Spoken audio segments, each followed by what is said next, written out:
ಪ್ರತಿಪಕ್ಷ ಎಚ್ಚರಿಕೆ ಕೊಡುವಂಥದ್ದು ಏನು ಅವನು ಟ್ರಕ್ ಮಾಡುವಂಥದ್ದು ವಾದ ಮಾಡುವಂಥದ್ದು ನಮ್ಮ ಎಸಿಗೆ ಇಲ್ಲ.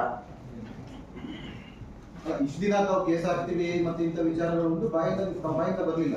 ಇವಾಗ ಒಂದೊಂದು ಹೇಳ್ತಾ ಇದ್ದೀರ ತಾವು. ಸರ್ ಇವಾಗ ಯಾಕೆ ಅಂತ ಹೇಳಿದ್ರೆ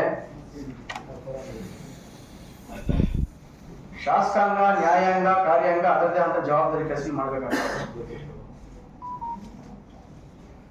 ನ್ಯಾಯಾಂಗದಲ್ಲಿ ತೀರ್ಪಾಗಿರುವಂತಹ ಒಂದು ಸಬ್ಜೆಕ್ಟ್ ನ ಇನ್ನ ಶಾಸಕಾಂಗ ಪೆಂಡಿಂಗ್ ಇಟ್ಕೊಂಡಿದೆ ಅಂತ ಹೇಳಿದ್ರೆ ತಪ್ಪೇ ಅಲ್ವಾ?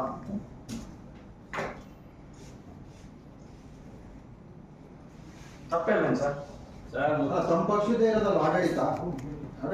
ನಾನು ಯಾವ ಪಕ್ಷ, ಈ ಪಕ್ಷ, ಆ ಪಕ್ಷ ಮಾತಾಡ್ತಾ ಇದ್ದೇನೆ. ಪಕ್ಷದ ವಿರುದ್ಧನೇ ಕೊಟ್ಟಂಗೆ. ಅಲ್ಲ, ನಾನು ಈ ಪಕ್ಷ ಆ ಪಕ್ಷ ಮಾತಾಡ್ತಾನೆ ಇಲ್ವಲ್ಲ ಸರ್. ನಾನು ಯಾವ ಪಕ್ಷ ಅಂತ ಇಂಥ ಪಕ್ಷ ನಾನು ರೆಪ್ರೆಸೆಂಟ್ ಮಾಡ್ತಾ ಇಲ್ವಲ್ಲ sir. Being A responsible person of this city ನಾನು ಮಾತನಾಡ್ತಾ ಇದ್ದೀನಿ ಸರ್. ನಾನೇನು ಕಾಂಗ್ರೆಸ್ ವಕ್ತಾರನಾಗಿದ್ದೇನೆ, ನಾನು ಮಾತಾಡ್ತಾ ಇಲ್ಲ. ಕಾಂಗ್ರೆಸ್ ವಕ್ತಾರ ನಾನು ಮಾತಾಡ್ತಾ ಇಲ್ಲ ಸರ್. ಡಿಫಾರ್ಮೇಶನ್ ಹಾಕಿದ್ದೀರಿ ಅಂತ ₹1 ಹಾಕಿದ್ದೀನಿ ಸರ್. ನೋಟಿಸ್ ಕಳಿಸಿದ್ದಾರೆ ನಿನ್ನೆ, ಇನ್ನ ರಿಸೀವ್ ಮಾಡ್ಕೊಡಿ. ಬರೀ ₹1. ಹೌದು. ಕಾರಣ ಸರ್ ಏನು sir?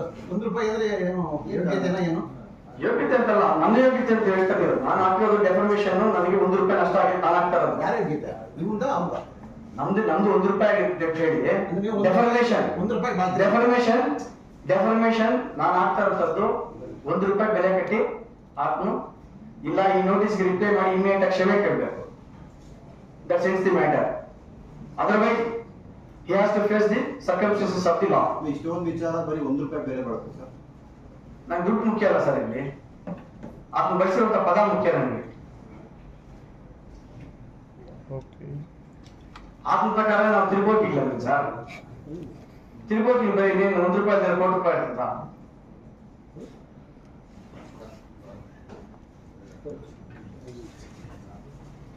I am fighting what he has used the word. I am fighting on that word.